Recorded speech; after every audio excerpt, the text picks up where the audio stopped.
Welcome to my YouTube channel education hub. आज का topic है कॉरेस्पॉन्डिंग एंगल्स एक्सियम।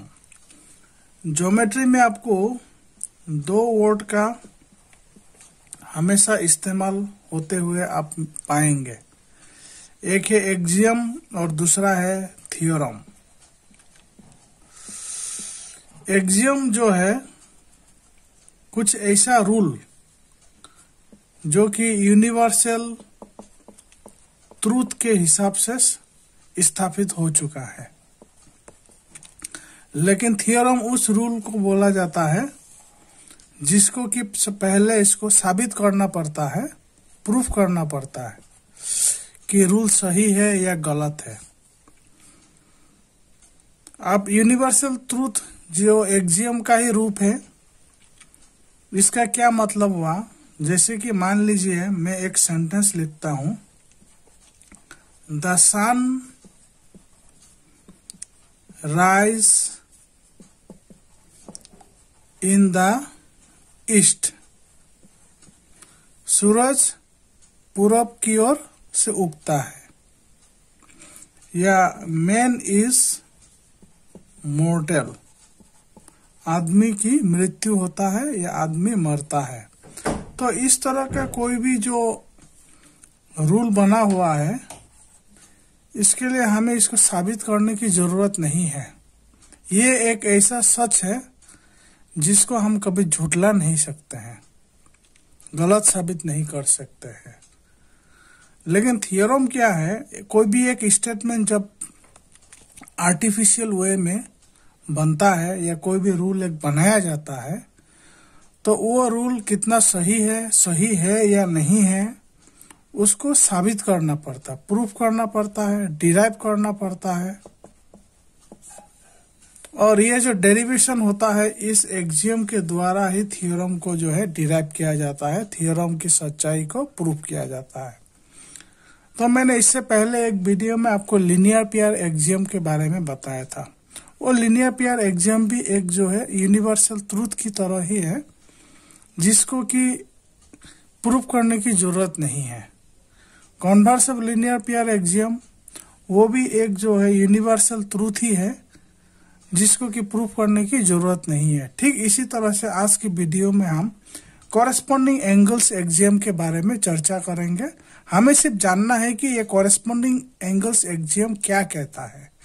हमें ये साबित नहीं करना है कि कॉरेस्पॉन्डिंग एंगल्स एक्सियम जिस बात को कहता है वो सच है या नहीं है। तो चलिए शुरू करते हैं आज का वीडियो, कॉरेस्पॉन्डिंग एंगल्स एक्सियम। पिछले वीडियो में मैंने आपको ट्रांसवर्सल ऑफ टू लाइंस के बारे में बताया था। वीडियो का लिंक मैंने डिस्क्रिप्शन में डाल दिया है। आप उस लिंक के द्वारा वीडियो को एक्सेस कीजिए और समझिएगा कि ट्रांसवर्सल ऑफ टू लाइंस का मतलब क्या होता है। तो जैसे कि मैंने ये बताया था कि जब एक ट्रांसवर्सल दो लाइंस को इंटरसेक्ट करता है तो कॉरेस्पॉन्डिंग एंगल्स का 4 पेयर्स बनता है। ठीक इसी तरह से इस फिगर में भी आप देखिए, ये जो ब्लू कलर का लाइन है, लाइन एल, इस लाइन एल ने दो ब्लैक कलर का लाइन को, लाइन एम और लाइन एन को इंटरसेक्ट किया है दो अलग अलग पॉइंट पर, जिसके कारण हम ये बोलेंगे कि ये जो लाइन एल है ये लाइन एम और लाइन एन का ट्रांसवर्सल है। अब हम इसमें ये जानेंगे कि अगर ये दोनों लाइन, ब्लैक कलर का जो दोनों लाइन है, लाइन एम और लाइन एन, अगर ये दोनों पैरेलल होगा तो क्या होगा? If M is parallel to N, तो जब एक ट्रांसवर्सल दो पैरेलल लाइंस को इंटरसेक्ट करता है, तो इसमें यह पाया गया है कि जितने भी कॉरेस्पॉन्डिंग एंगल्स का पेयर है वो आपस में एक दूसरे का इक्वल होता है। तो इसलिए हम ये बोल पाएंगे कि एंगल 1 और एंगल 5 ये जो कॉरेस्पॉन्डिंग एंगल्स है ये आपस में इक्वल होगा। एंगल 2 और एंगल 6 ये जो कॉरेस्पॉन्डिंग एंगल्स है ये भी आपस में इक्वल होगा। एंगल 3 और एंगल 7 ये कॉरेस्पॉन्डिंग एंगल्स भी इक्वल होगा, और फिर एंगल 4 और एंगल 8 ये भी आपस में इक्वल होगा। तो कॉरेस्पॉन्डिंग एंगल्स एक्सियम ये कहता है कि if a transversal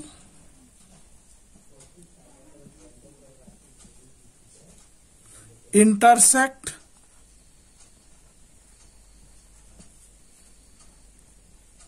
two parallel lines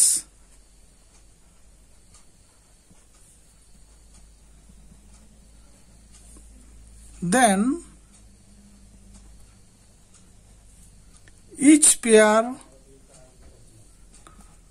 of corresponding angles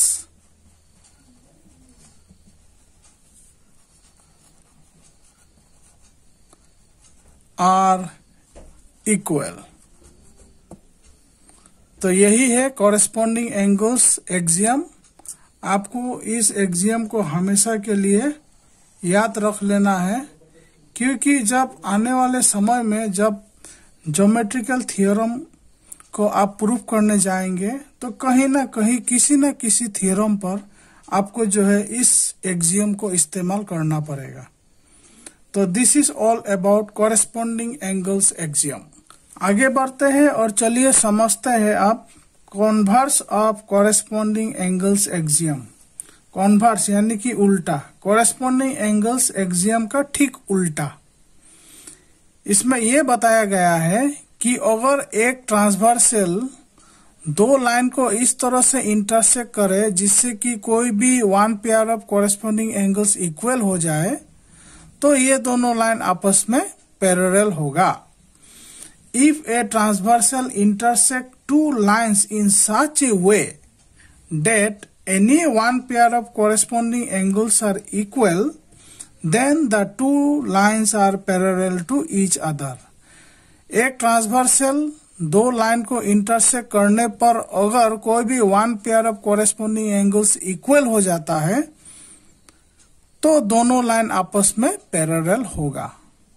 अब one pair of corresponding angles में से कोई भी हो सकता है। आप इस एंगल को और इस एंगल को ले सकते हैं, इस एंगल को और इस एंगल को ले सकते हैं, इस एंगल को और इस एंगल को ले सकते हैं, या नहीं तो इस एंगल को और इस एंगल को ले सकते हैं। कोई भी one pair of corresponding angles के इक्वल होने से दोनों लाइन आपस में पैरेलल होगा। इससे पहले मैं क्या बताया था कि जब दो लाइन पैरेलल होता है, जब एक ट्रांसवर्सल दो पैरेलल लाइन को इंटरसेक्ट करता है तो उसमें जितने भी कॉरेस्पॉन्डिंग एंगल्स का पेयर होता है सब आपस में इक्वल होता है। और converse of corresponding angles axiom ये कहता है कि अगर एक ट्रांसवर्सल के इंटरसेक्ट करने से, एक ट्रांसवर्सल दो लाइन को इंटरसेक्ट करने से अगर कोई भी one pair of corresponding angles equal हो जाता हो तो दोनों लाइन आपस में पैरेलल होगा। So this is converse of corresponding angles axiom. तो अभी हम इसको एक फिगर के माध्यम से समझते हैं। सपोज ये एंगल 1 है, angle 2, angle 3, angle 4, angle 5, angle 6, angle 7, angle 8। तो इसमें अगर कोई भी one pair of corresponding angles अगर हमें इक्वल दिखता हो या प्राप्त होता हो, if suppose angle 1 is equal to angle 6, तो ये दोनों जो लाइन होगा, लाइन M और line N suppose, then line M is parallel to line N। इसी तरह से आप कोई भी केस ले सकते हैं। Suppose if angle 3 is equal to angle 7, then also we can say that line M is parallel to line N। So this is all about converse of corresponding angles axiom। तो आज के video में मैंने corresponding angles axiom और converse of corresponding angles axiom के बारे में बताया हूं। उम्मीद करता हूं कि आपको आज का वीडियो समझ में आया होगा। चैनल पर बने रहने के लिए चैनल को सब्सक्राइब कर दीजिएगा, बेल नोटिफिकेशन को प्रेस कर दीजिएगा ताकि आपको नया वीडियो सबसे पहले मिल सके। Thanks for watching my video.